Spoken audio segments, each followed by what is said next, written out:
pemirsa, Anda masih bersama kami dalam spesial talk show bersama dengan DPRD Provinsi Banten. Saya juga masih ditemani Pak Wakil Ketua DPRD Provinsi Banten, Bapak M. Nawas Said Dimyati.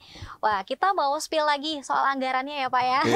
Anggaran 2023 ini 3% saja atau akan ada potensi atau kemungkinan ditingkatkan tidak sih Pak?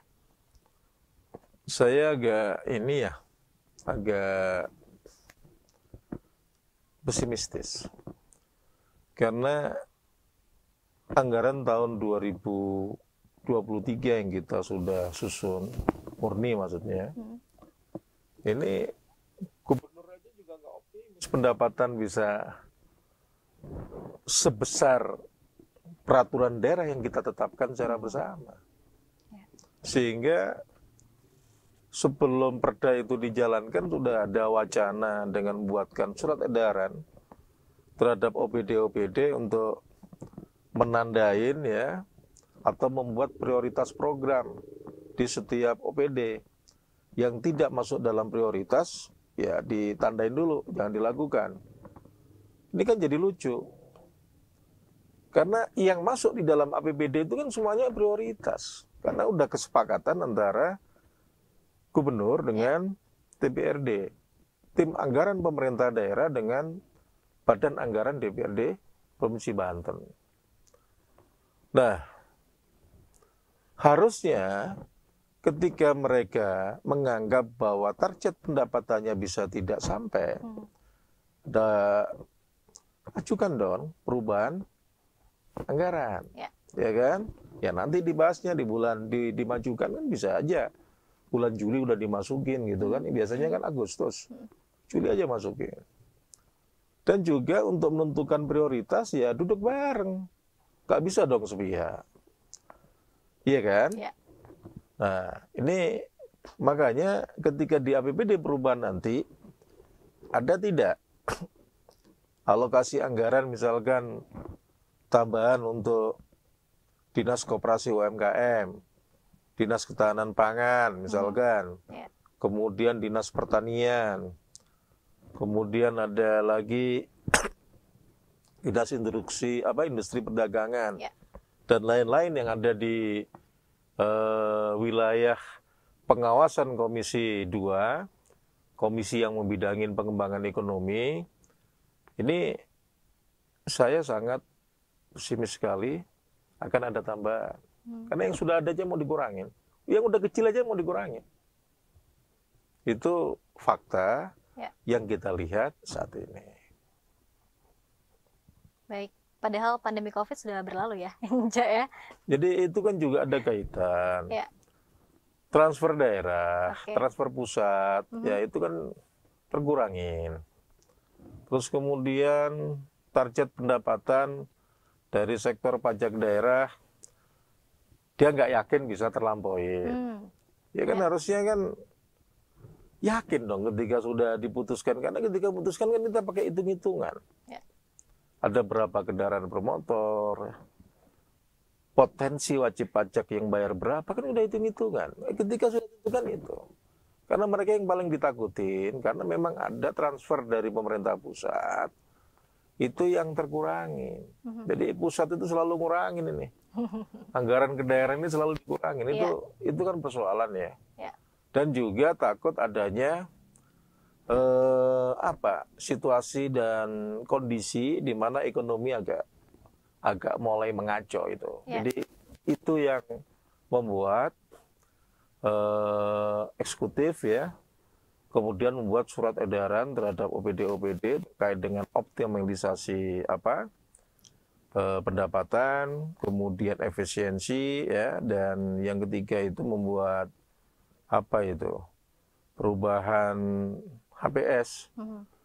Bagus, tetapi lampirannya yang tidak bagus ya, sehingga kan kemarin terjadi gejolak.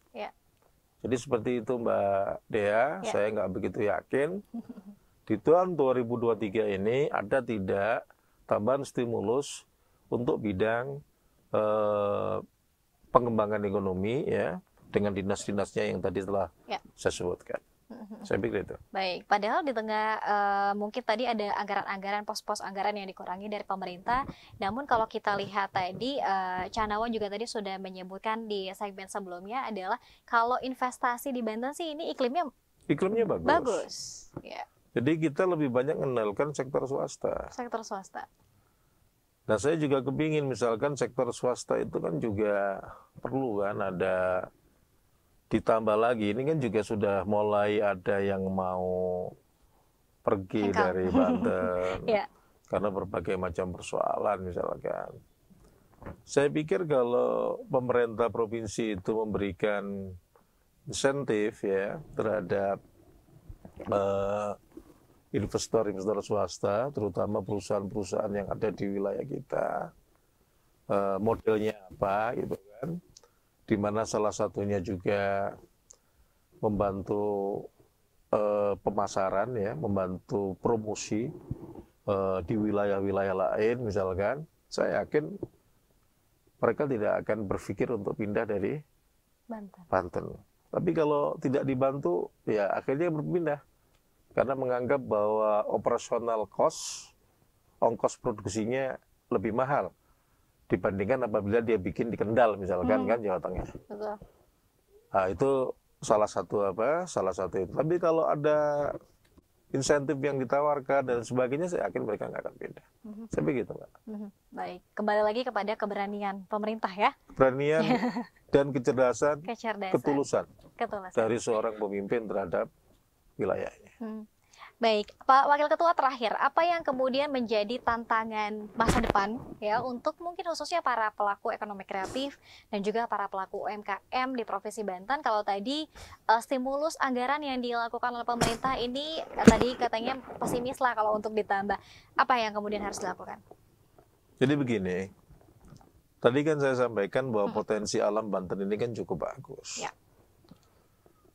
Juga selain bisa kita gali sumber daya alamnya, baik itu gunung, laut ya dan lain sebagainya, juga bisa kita promosikan untuk menjadi tempat orang berkunjung. Nah, ekonomi kreatif, terutama anak-anak yang main di dunia digital ya, ini kan bisa kita selaraskan program itu. Karena kalau kita bicara internet, ya globalisasi, ini kan mereka punyanya. Kalau kita kan nggak paham, tapi anak-anak muda kan paham. Kasih kepercayaan mereka untuk mempromosikan Banten. Berikan kepercayaan terhadap anak-anak muda kita untuk mempromosikan Banten ke dunia luar. Itu challenge-nya. Challenge-nya. Oke. Adanya harus juga rasa percaya juga ya pemerintah kepada anak-anak muda. Baik, terima kasih banyak Pak Nawasa Idimyati selaku Wakil Ketua DPR Provinsi Banten yang sudah membersamai kita di Special Talk Show DPR Provinsi Banten. Mungkin terakhir, Cak, sebagai closing statement-nya singkat saja boleh disampaikan kepada pemirsa. Silakan. Banten maju mandiri dan punya daya saing yang ramah terhadap warganya. Itu mustahil bisa terwujud apabila yang mengurus bukan putra dan putri orang Banten yang sangat mencintai wilayahnya. Jadi menanamkan kecintaan masyarakat Banten terhadap wilayahnya menjadi sangat penting dan menjadi tugas kita bersama. Saya pikir itu. Baik, sekali lagi terima kasih banyak Pak Wakil Ketua DPR Provinsi Banten, Bapak M. Nawasa Idimyati, Poster Anggaran 2023 untuk pengembangan UMKM. Tadi sudah banyak sekali disampaikan oleh Canawa begitu bahwa perlu adanya keberanian dari pemerintah, perlu adanya political will yang juga tadi disampaikan secara tulus untuk melakukan pengembangan ekonomi kreatif dan juga para pelaku UMKM yang ada di Provinsi Banten untuk meningkatkan kesejahteraan Provinsi Banten. Terima kasih pemirsa atas kebersamaan Anda. Tentunya nanti kita akan hadir kembali dalam Special Talk Show bersama DPRD Provinsi Banten dengan tema-tema menarik lainnya. Akhir kata, saya Dialin Tawengi beserta seluruh kerabat kerja pamit undur diri. Terima kasih atas kebersamaan Anda. Wassalamualaikum warahmatullahi wabarakatuh.